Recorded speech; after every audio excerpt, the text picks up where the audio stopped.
Après avoir sorti sans doute la nouveauté de l'année, Renault ne cesse de nous émouvoir et nous présente aujourd'hui la nouvelle Renault 4 e-Tech.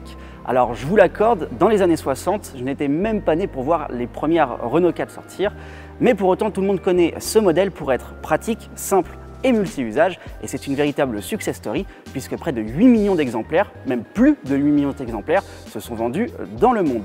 Si on ne peut que souhaiter à cette nouvelle Renault 4 e-Tech le même destin, on n'est pas devin, est-ce qu'elle tient pour autant les promesses de sa prédécesseur? Eh bien c'est ce que nous allons voir aujourd'hui.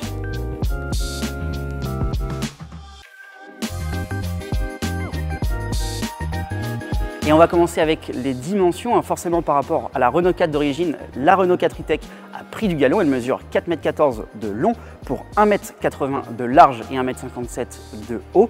Dans la gamme Renault, elle se situe à peu près entre une Clio et un Captur. Les porte-à-faux avant et arrière sont à peu près similaires avec respectivement 77 et 75 cm. Et enfin, au niveau de l'empattement, elle mesure 2,62 m, ce qui laisse présager une bonne habitabilité. Au niveau du design, cette Renault 4 e-Tech sur sa face avant, elle reprend le style un petit peu futuriste du concept car qui nous avait été présenté au Mondial de l'Auto en 2022. Et ça passe surtout par cette calandre lumineuse et monobloc avec un motif en forme de demi-losange tout à l'intérieur qui vont jusqu'au logo qui est éclairé. C'est la première Renault avec un logo éclairé. Et pour rester sur l'appel lumineux du modèle, on a des phares ronds comme sur les Renault 4 d'époque. Alors si comme moi vous vous êtes dit oui effectivement c'est très joli mais en cas d'accident ça va coûter très cher à réparer, eh bien Renault nous assure que en cas de choc il suffit simplement de remplacer la petite vitre en polyuréthane. De profil, la Renault 4 e-Tech embarque des jantes en alliage diamantées de 18 pouces. Toutes les jantes seront de 18 pouces quel que soit le niveau de finition. Seule la version d'entrée de gamme aura des enjoliveurs. Sinon sur la trappe de recharge on remarque un petit détail qui nous indique que le modèle est fabriqué dans la manufacture de Maubeuge. La Renault 4 e-Tech est donc origine France garantie, ce qui fait plaisir pour un modèle iconique à la française. Sinon, au niveau des lignes, on a quelque chose de très droit, comme les Renault 4 d'antan, avec pour notre modèle du jour une finition biton avec le toit noir qui sera de série sur le plus haut niveau de finition. Enfin sinon, on retrouve les trois lignes qui s'inspirent de la Renault 4 GTL sur les portières. Et une fois n'est pas coutume, on a aussi la custode arrière qui est inspirée des modèles d'antan. À l'arrière, on a quelque chose d'assez plat, si ce n'est le petit spoiler qui dépasse un petit peu.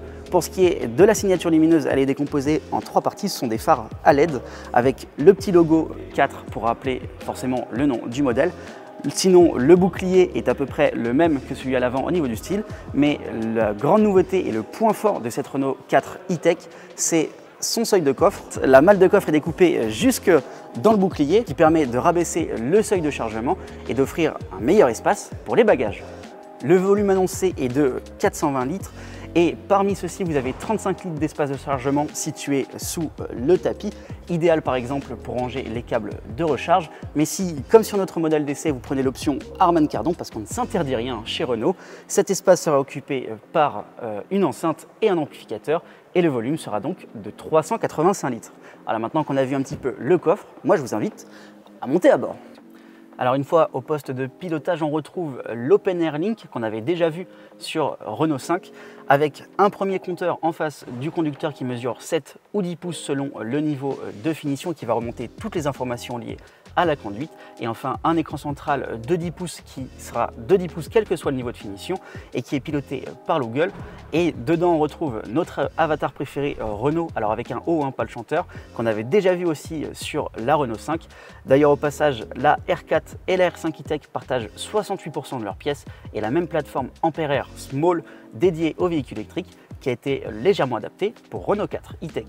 Au niveau de la sécurité, forcément avec la norme GSR2, la Renault 4 e-Tech a tous les équipements de sécurité disponibles.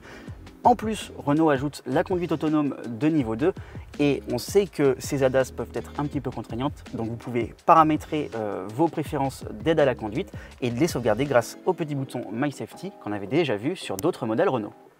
Enfin, pour en finir avec les places avant, au niveau des matériaux, on a quelque chose sur notre haut niveau de finition de très sympa avec un petit peu de couleur. Moi, j'aime beaucoup quand il y a de la couleur dans les intérieurs. On a beaucoup de jaune, un peu à l'image de mon t-shirt avec des petits drapeaux français sur les sièges, mais aussi sur le tableau de bord juste ici. Sinon, on a une sellerie qui est en tissu avec une imitation pied de poule qui est vraiment très très jolie. On retrouve aussi le style un petit peu quadrillé sur le tableau de bord. Il y a un rappel entre le siège et le tableau de bord. Et sinon, il y a beaucoup de plastique forcément, histoire de limiter quand même un petit peu les cons. On n'allait pas mettre du cuir non plus dans cette Renault 4 e-Tech. Il faut que ce soit une voiture qui reste accessible à tout le monde. Sinon, vous avez quand même pas mal d'espace de rangement avec deux portes gobelets ici dans la console centrale. J'imagine, voilà, j'avais pas encore fait le test, mais qu'il y a aussi un petit espace ici pour ranger ce que vous voulez, un chargeur à induction. Bref, honnêtement, on se sent vraiment très bien dans cette Renault 4 e-Tech. À l'arrière, pour ce qui est des matériaux, il n'y a pas de surprise, on retrouve les mêmes qu'à l'avant, on retrouve même la couleur. Un bon point pour cette Renault 4 e-Tech. Au niveau de la place, pour les genoux, c'est largement suffisant pour ma taille, sachant que le siège est réglé pour ma position de conduite. Idem au niveau de la tête où avec mon 1m80 va y avoir encore un petit peu de marge. Alors forcément les plus grands basketteurs de plus d'1m90 ne seront peut-être pas forcément très à l'aise, mais pour monsieur tout le monde c'est largement suffisant et on se sent vraiment bien dans l'intérieur de cette Renault 4 e-Tech à l'arrière.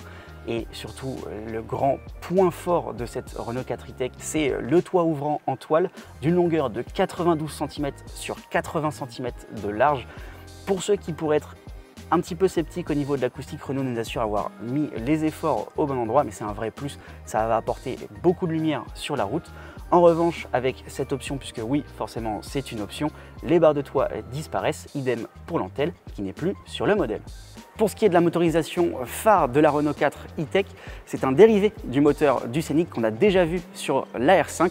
C'est le moteur de 150 chevaux avec une batterie de 52 kWh qui permet d'effectuer 400 km d'autonomie en cycle WLTP, Renault 4 400 km. Jusque-là, on est raccord.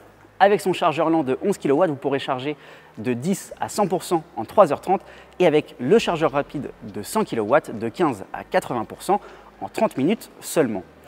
Sinon, la Renault 4 est aussi disponible avec une autre motorisation d'une puissance de 120 chevaux et qui vous permet de faire 300 km d'autonomie en cycle WLTP. Les temps de charge sont à peu près équivalents, même si le chargeur le plus puissant possède 20 kW de moins, soit 80 kW.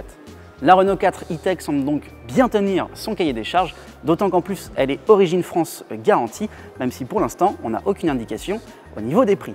Pour ce qui est de la conduite, le constructeur promet beaucoup de confort et de maniabilité et je vous avoue que nous, on a hâte d'en prendre le volant pour le confirmer au cours d'un prochain essai. En attendant, le modèle sera visible au Mondial de l'Auto de Paris si vous voulez le voir de vos propres yeux, le 14 octobre prochain. Et d'ici là, nous on se dit à très vite sur autoplus.fr. Ciao!